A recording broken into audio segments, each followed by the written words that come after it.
everyone, welcome to our research seminar. Today the presentation will be given by Dagmara and Celik, Katreniak, research fellow at the Center for Institutional Studies, Paris School of Economics, and also a PhD candidate at the Center for Economic Research and Graduate Education in Prague, Czech Republic. So actually welcome. Thank you very much for coming to my presentation today.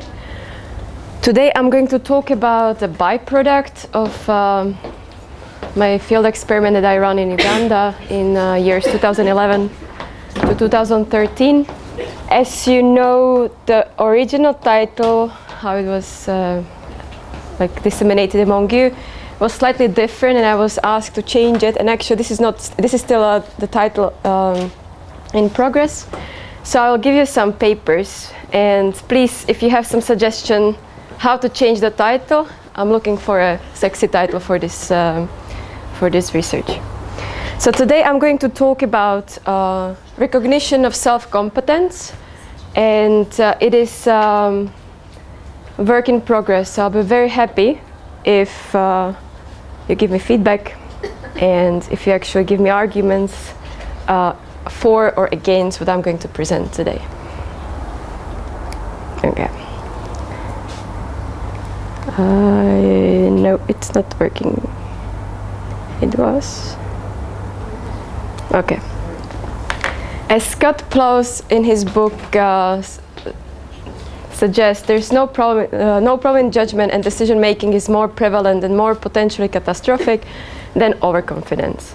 So today I'm going to talk about overconfidence and how people usually tend to overestimate their performance in the task they're assigned to. So there are two things. There are two aspects of overconfidence. First one is own overconfidence, and if it is something that you imagine that you evaluate your own performance, and you actually think you're better than what you actually, how actually you are. So imagine that I ask you how well you think you're going to perform in a task. I collect data on that, and then I then actually see the outcomes of your work. So the gap between what you expected and the gap between your own real performance is usually positive. So people tend to be overconfident. But then there's a different aspect, and it's called relative overconfidence, or you can find it in the literature as better than average effect. And this is something that when you are asked to compare yourself to others, you usually tell that you are better than average. And from a statistical point of view, we know that more than 50%, there could not be more than 50% people that are better than average. Actually, you can if it's cute, but definitely there could not be that many people overconfident and claiming that they are better than average. These first two things that people try to, the people are overconfident and they try to evaluate themselves as better than average. These are commonly known things, and they have been shown in many different dimensions and in many different tasks. Why do you think that studying confidence is something interesting? Because it is connected to decision making, and actually it is connected, people connect overconfidence to wars, to strikes, to decision making in consumer theories. Also, overconfidence is connected to, for example, financial bubbles in financial literature. But where there is a debate about, like in the overconfidence literature, which is called unskilled-unaware hypothesis, and it means that if you are the poorest performer, meaning the lowest quartile of the distribution, you have a tendency to overestimate your performance much more compared to those who are from the top quartile. So top performers have a tendency to underestimate their performance. And there is a debate concerned to this question in the literature. So I'll just introduce you briefly now the two extremes. So one is represented by Krueger and Dunning, 1999, and in there, this is like the one of the first studies, and they claim that students from the bottom 5% have a tendency to estimate the outcomes of their performance, and they claim that they are approximately the 60th percentile in terms of their performance. On the other hand, students from the top 25th percent, they claim that their performance is below, and precisely students from the 87th percentile, for example, they think that they lay in the 70 to 75th percentile. There are two different reasons they say they try to explain the behavior. While the poor performers, they claim, the Krueger and Dunning claim that they lack skills to recognize that they are failing. So they are entitled to double curse. So they lack skills to know that they are where they are making mistakes. So the lack of the skills deprives them from realizing whether their decision is correct or incorrect, and also the lack of skills leads to erroneous responses and mistakes. So not only that they do not know how they are performing because they do not know their low performers, but also they fail to realize that they are actually low performers. And so these people around Krueger and Dunning, their reason is that there is a lack of skill to recognize the students' deficits. On the other hand, there is a study, this is the main study of this campus. There's Krueger and Miller, 2002, and they criticize Krueger and Dunning in a way that they come. It's not actually the lack of metacognitive skills. It's actually just statistical problem, because they claim it's called regression to mean phenomenon, and so it says that, well, people in general are overconfident, and if you just select some subgroup from the original distribution and you ask them to perform about their performance, they're definitely going to be closer to the population mean. So that's the idea behind the regression to mean phenomenon. And so they claim that the overall unskilled and unaware problem that exists in the literature is just purely to some statistical errors. Is it the same Krueger as No, there's Krueger and Krueger. So the first one is without E, and this one is with E. It took me also some time, like, okay, is he debating with himself, or, you know? So they're two different people. And there's actually another approach, or there's just a note to all this debate, and it's by Burson et al. And he says it actually depends on the task difficulty, and it shows that if you have easy tasks, then actually this sort of gap disappears. If you have harder tasks, then this gap between what you expect and what you actually do is prevalent. There are other studies and that support either one side or another, but I would like to come to the main, to define my research questions, and I would like to show you how I'm going to answer them. So since the fact that people are overconfident, it has been studied quite a lot and in different social dimensions, I'm just going to see whether actually students in my experiment were overconfident as well. The contribution here is just that such a study has not been really common in developing countries, as Uganda is. And as we know, Ugandans have very limited information about how they are doing in terms of their performance in schools, and also it's a different environment. So here we have a social pressure to know exactly how we are doing, and social pressure to go to be among the best ones, while in Uganda it's more relaxed environment. So just one very short question is to see and to double check if there is this phenomenon of overconfidence present in Uganda, in a developing country. But the second thing as a research question is whether repeated feedback about how students are actually doing can eliminate the gap between overconfidence between what they expect and what they actually, how they actually perform. And I think up to date, maybe you will correct me, but I am not aware of a study that would actually try to eliminate the overconfidence gap. And I'm not sure until now whether there was some sort of intervention trying to adjust the overconfidence levels. So I'll present you the field experiment that was implemented in Uganda. And as far as the predictions from the literature are, so if Krueger and Dunning are correct, then repeated feedback to students should eliminate actually the bias, right? If I'm not sure how I'm doing, and there is this gap between what I expect, what I expect about my performance and what actually is in the end the performance, then repeated feedback about how I am doing should eliminate this gap, right? If it's just due to lack of recognition of my skills. But if Krueger and Miller is right, if they are right, then this gap should remain the same. And then I will also try to see whether the overconfidence depends on how difficult the task is perceived.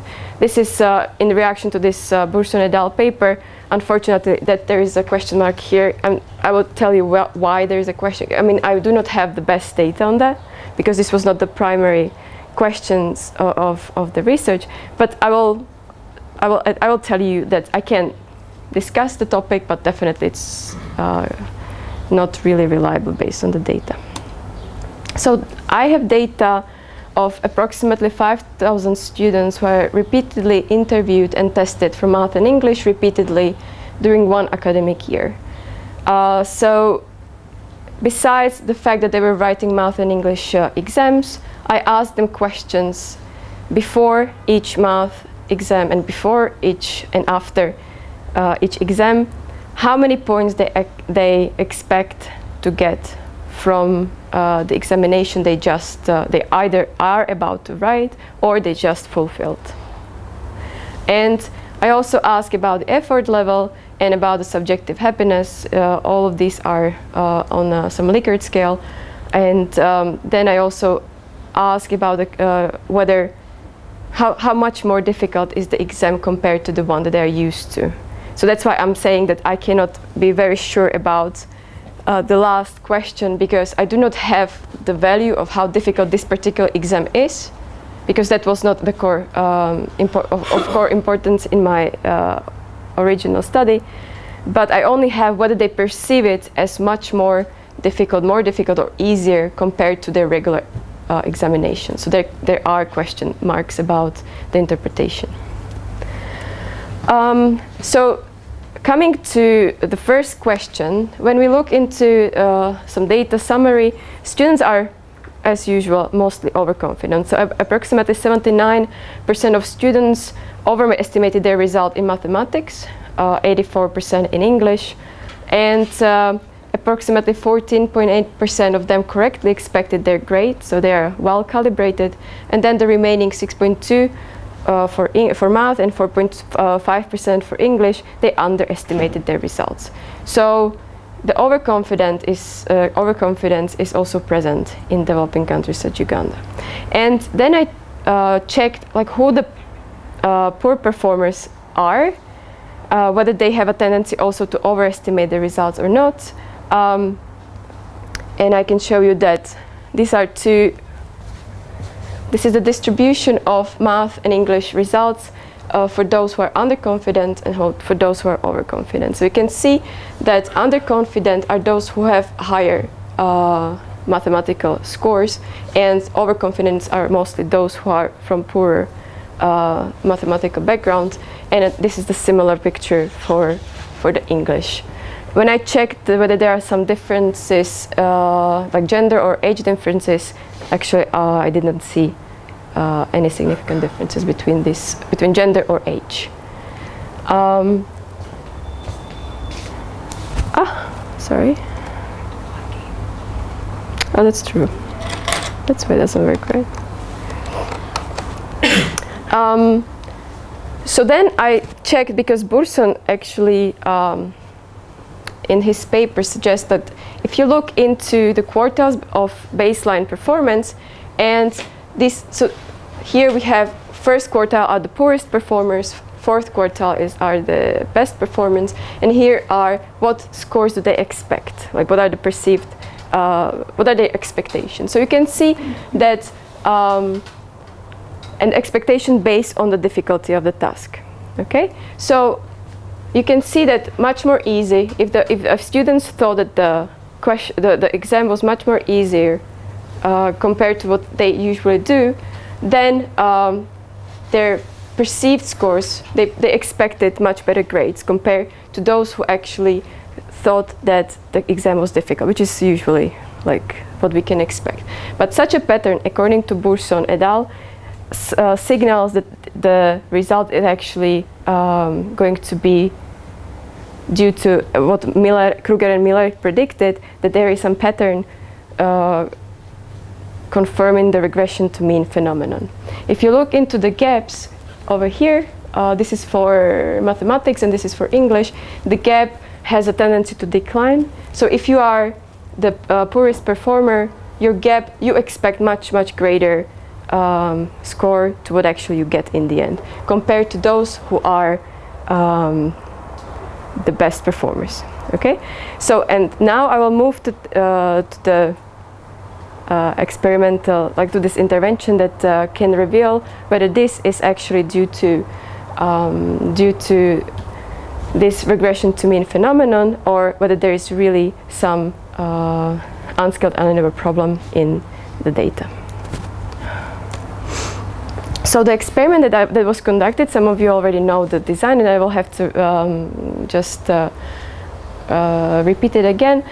It is a randomized controlled trial that was implemented in Uganda, and the core idea was the provision of feedback to students in primary and secondary schools in Uganda. So I took the whole sample, I randomized it into 3 groups. One group received some feedback about how they are doing within their class. Some second part of the student received how they're doing as a class compared to other students, to the other classes in the district, and then there was a control group, and they did not receive any information. So the main treatment is based on provision of feedback, how students are actually doing.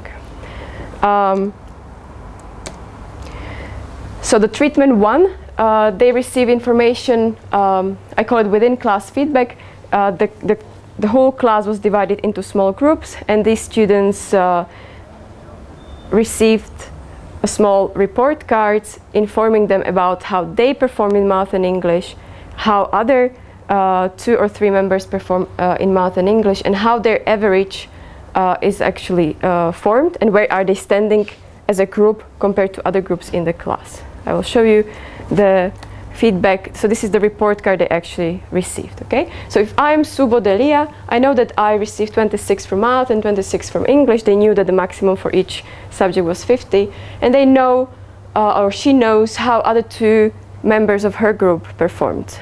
And then she knows that their average was 46.3, and then as a group that they are second in the whole class. So this is the information they received. The second, like later, just in order to emphasize their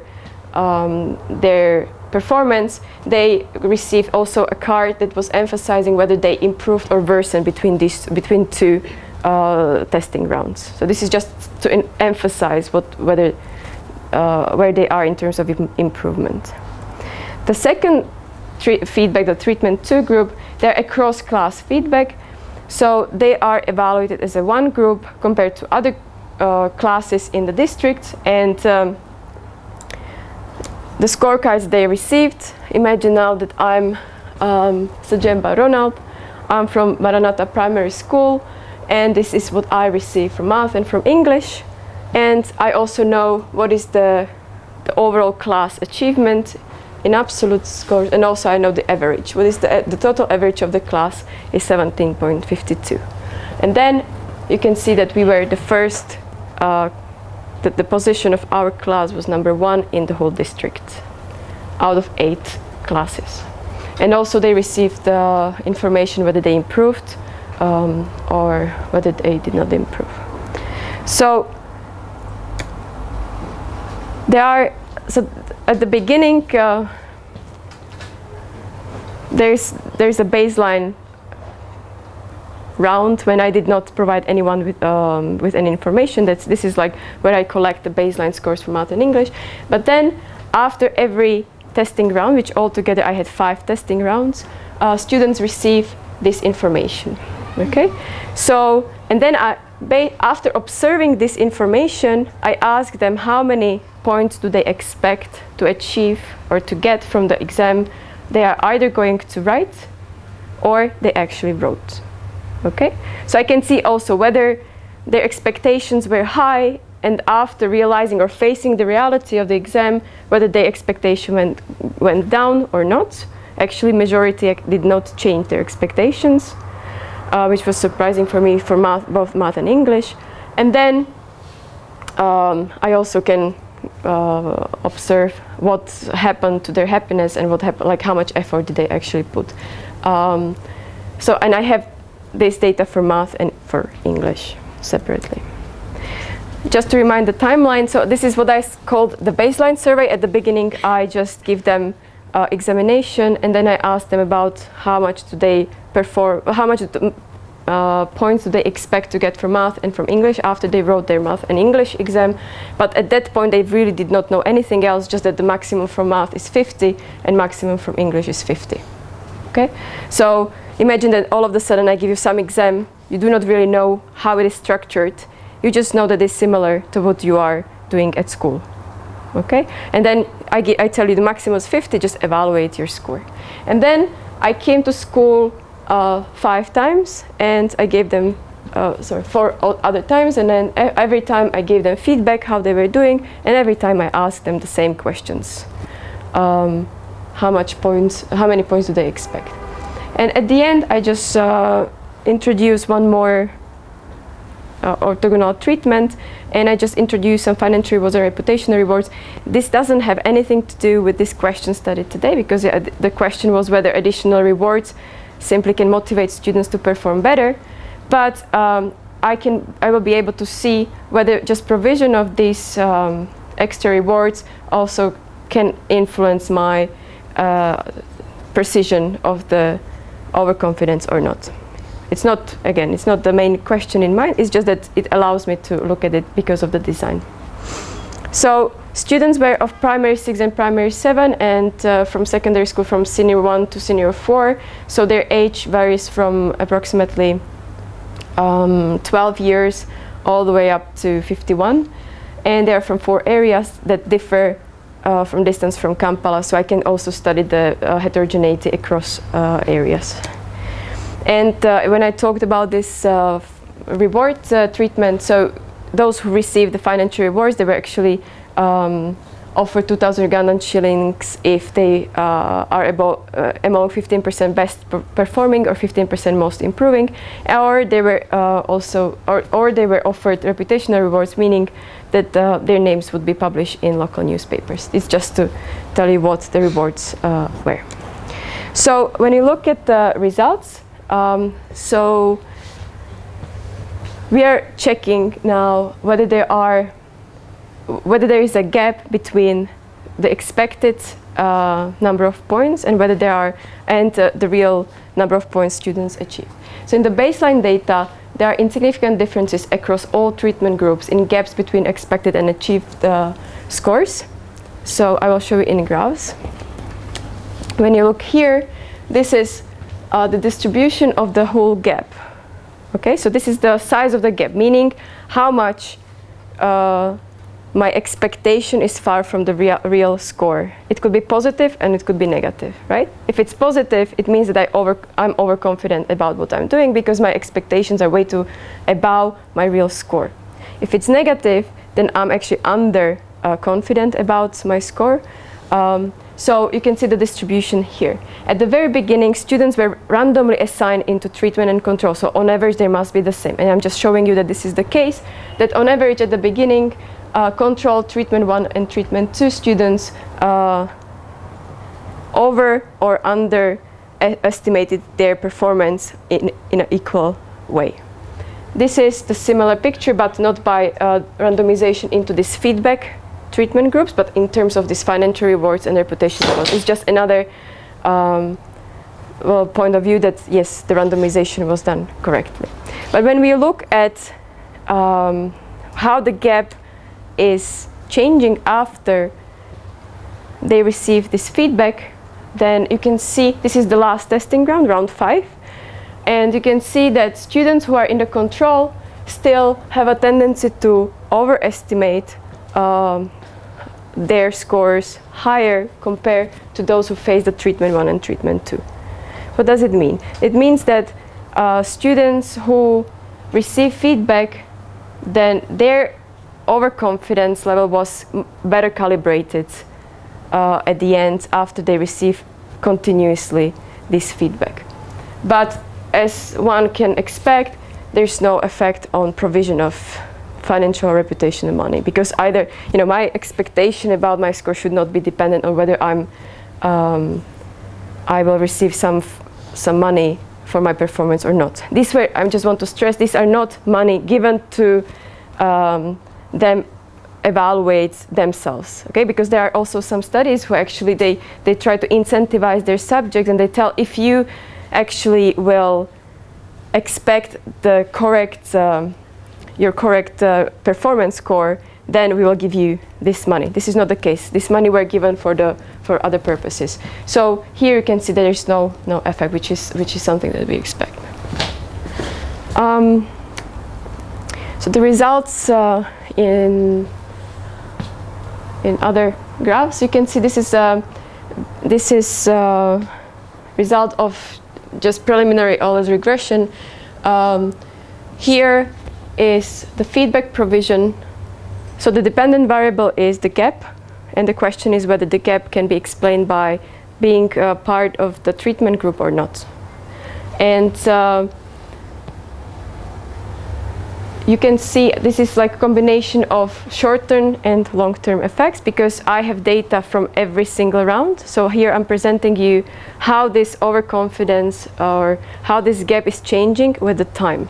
So I have the data for the short run, which means right immediately they receive the first feedback, and also long run after receiving the feedback for 4 times. Okay, so you can see that these are the information feedback, and these are rewards. So rewards do not have any significant effect on the elimination of the overconfidence gap.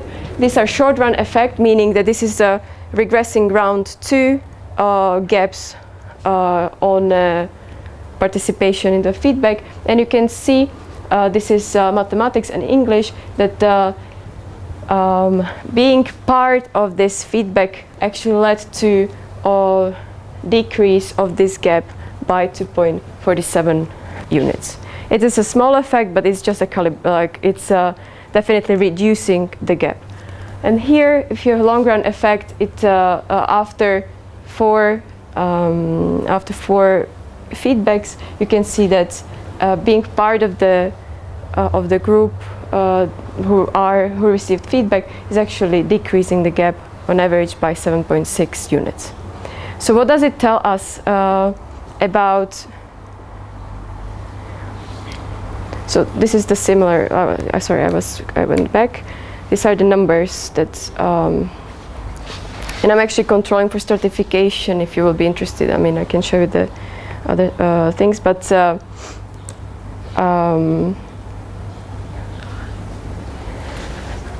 here this is dissemination, whether some extra monetary or like reputational rewards, whether they have some extra value added into reduction of this calibration of your gap. But I can show you that there are no. So the only thing that really plays role in calibration of your overconfidence is simply the pure information that helps you to eliminate the gap. The thing is that coming back to the Krueger and Dunning and Krueger and Miller debate, so there's still persistent gap between what we expect and between what we actually do, even after students receive the feedback. One can argue, of course, is 1 year enough to calibrate your overconfidence fully? well, that's a question that I can possibly answer after I have data from the follow-up session, which is giving extra half a year of extra time to students. But I do not think that this overall gap will disappear fully. So then, actually, my contribution to this debate would be that feedback in general is helping to reduce the gap, or is helping students to calibrate their expectations better. But definitely there is going to be this gap remaining, suggesting that there is the truth is somewhere in between of what Krueger and Dunning is saying and Krueger and Miller are saying. So, results versus predictions. Krueger and Dunning, they say that poor performers lack skills to recognize their deficit, and I argue that if you provide them with information that if this is true, then this gap should disappear. And my result confirm that provision of feedback lowers the gap between expected and real outcomes, but it doesn't decrease the gap fully. Krueger and Miller, they predict that existence of regression to mean phenomenon. So it's so in that case, if you provide people with information, the gap should remain the same. What my result confirm is that definitely there is some gap prevailing, and there is a presence of this regression to mean phenomenon.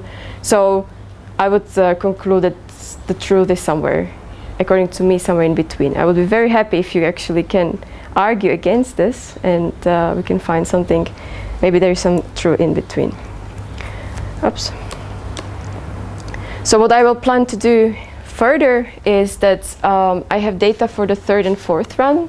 I hope to see like whether there is no whether it can suggest me some other ways, like how students step by step calibrate their gap between the expected and real outcomes.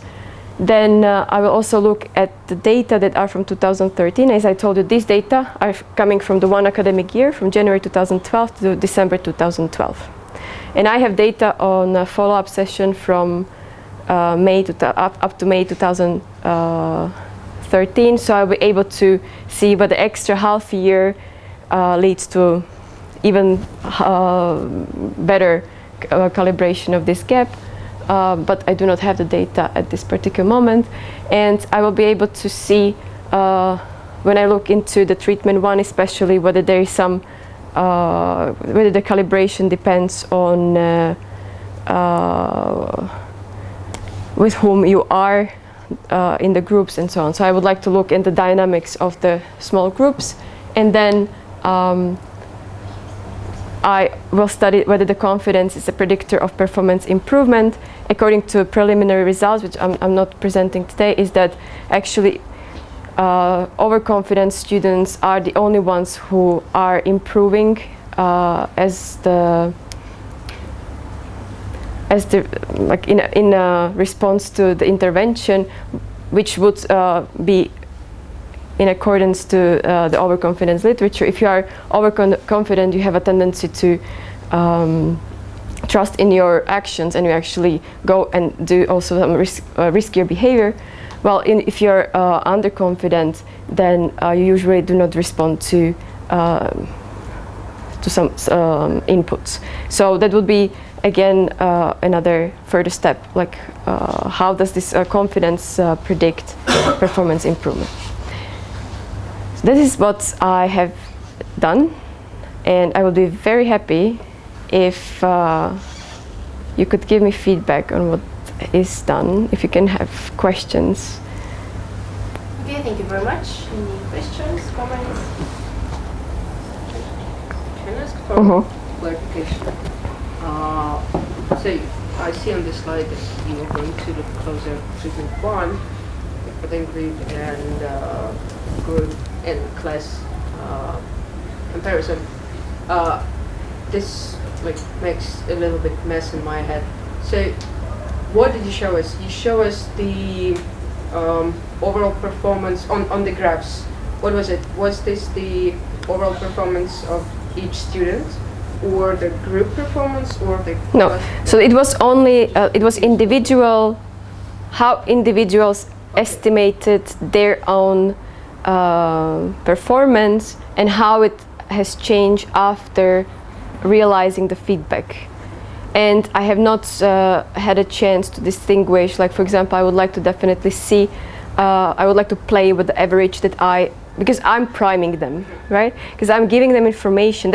I mean, there is one negative of the data is that I did not really ask to estimate the students to which percentile they belong to, because it's way too difficult for them to even to understand the average. Or it was at that particular moment when we checked this with them before we started the experiment. So the only thing I have is like I tell them like where the average is, and then actually I ask them where do you think you are. So I give them categories and they are circling like where do you think that you will get 0 to 5 points and so on. So it is not exactly comparable to the unskilled-unaware literature, because they directly ask to which percentile you belong to. So I would like to see whether whether telling them what the average is, like how does this information play a role, and also because if we are in the feedback 1 group, then imagine that you are receiving feedback about how you are doing, how your other doing, and there is definitely going to be an effect like of the group composition. If I'm with the best ones, maybe they give me more confidence compared to if I'm just with the poorest ones. So how this group composition play a role in the confidence, and also in the bigger groups, which is the treatment 2, we are facing mostly the free riding problem, because you are hidden in the whole class. So whether this is going to maybe you will feel less pressure or more pressure to overconfident. And how many feedbacks did you give? So altogether I have like 5,000 students, and 1/3 is in treatment 1.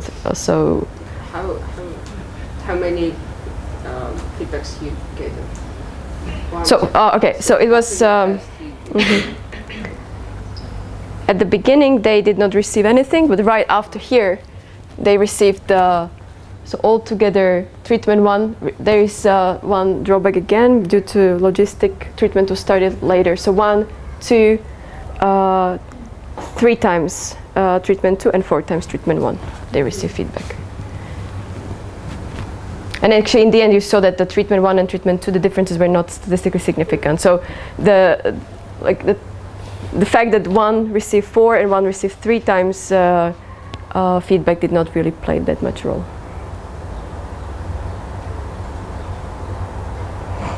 Do you know how learning process is organized in Uganda? I mean, what if besides you, their teachers would give them the feedback about their performance, and then they would just intercalate their confidence from their own studying to your? There could be, yeah. So the level of information differ, and that's why when I was randomizing this treatment group, when I was randomizing students to treatment groups, I stratified the sample based on the quality of the school. That was the only measure that I had, because I expect the better schools inform students better as well. So I tried to avoid or I tried to make the sample as balanced as possible, also in terms of the information. But the thing is that students usually receive feedback once, maximum twice per year, because they have like midterm examination and the final examination, and this is the case how it should be. And in the levels P7 and senior 4, which are levels when they are preparing themselves for the national examination, they have much more training. So I definitely, I should look at the differences between P7 and like others, like candidates versus non-candidates. For sure I should look at that, because they are exposed to different, they're exposed to different information boom. Like P6 definitely receive once, twice, and P7 much more. So that's a good point. I will definitely check it out. So. Any more questions? I have a small question about the feedback. How does it usually define? How is it usually defined in the literature? Because you have a quite specific type of feedback, or not? So the feedback form was chosen such that students understand the feedback. Usually, if you have a feedback literature, it's either from education literature or from firm organization literature. They are usually, so they're researchers, like either you give them like where exactly you are standing or whether they improved, so it differs, the amount of information we are providing. So my feedback is slightly specific in a way that we had to provide information such that students would really understand. Plus, it's based on the group averages. That's why it's, and it's a research question of my main topic, whether being part of the groups actually help you, because in that research I'm studying whether the composition of your group can help you to improve your performance or not as well. So yes, it is the feedback itself, it provides information about the relative standing.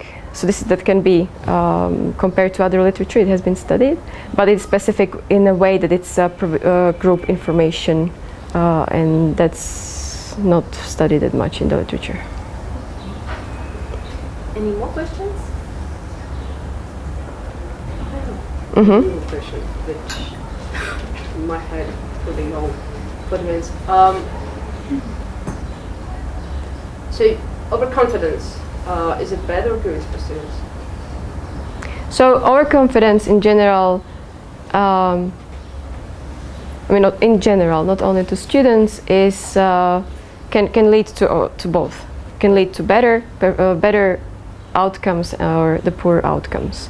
And so as I told you, overconfidence is usually offered as an explanation to wars, which is possibly something negative, but also, or financial bubbles, but it's also offered as an explanation to over-enthusiastic students who are going to perform much better because they simply trust themselves.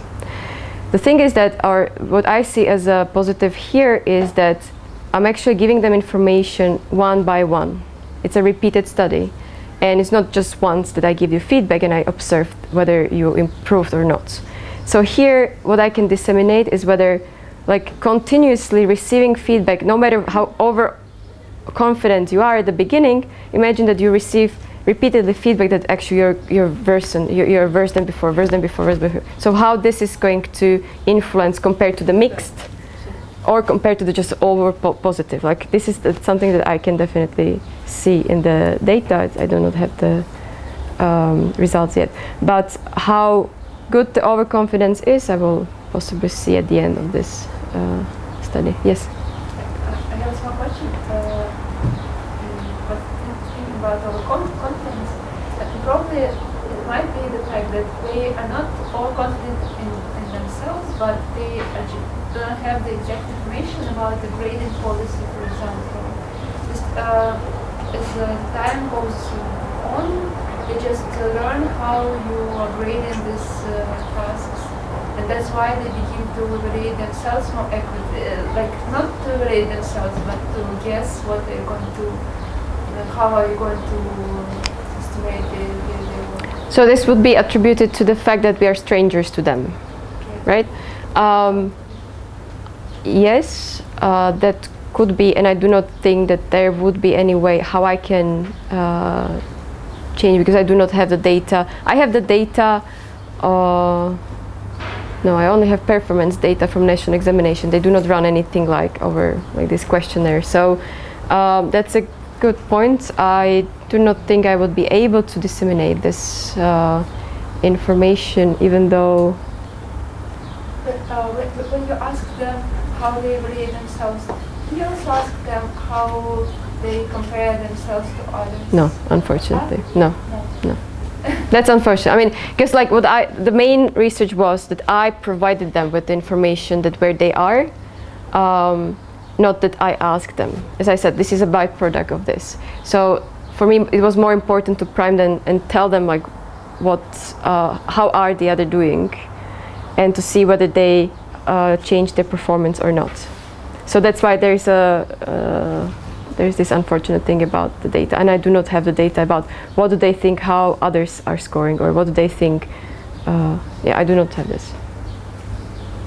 Can you tell me what happened with guys in treatment groups who are not overestimated but underestimated to themselves? They also changed their confidence level.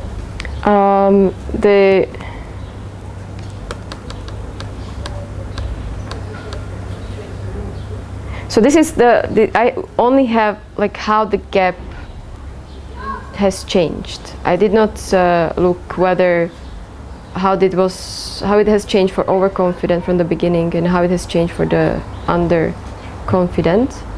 The only thing that I know is you said guys. I don't know if you meant the gender. I know that gender difference. There is no gender difference, and I do not have the question yet. Whether you're asking whether there is a different calibration for those who are from the beginning underconfident and different the overconfidence. I think that they can incorrect estimate themselves, and in the beginning it was big problems with estimation themselves. Some of them they overestimated, some underestimated. So the underconfident, yeah. Treatment it reduces this. Yes, if they're learning, This problem of we estimation. can Because there is look at this from the control group. The underconfident are usually the better performers. Yes, Yeah. guys who performed better than Yes. Yes. So yeah, I mean, I will check the differences between the. But still, like, I'm not sure if I could fully distinguish between the learning from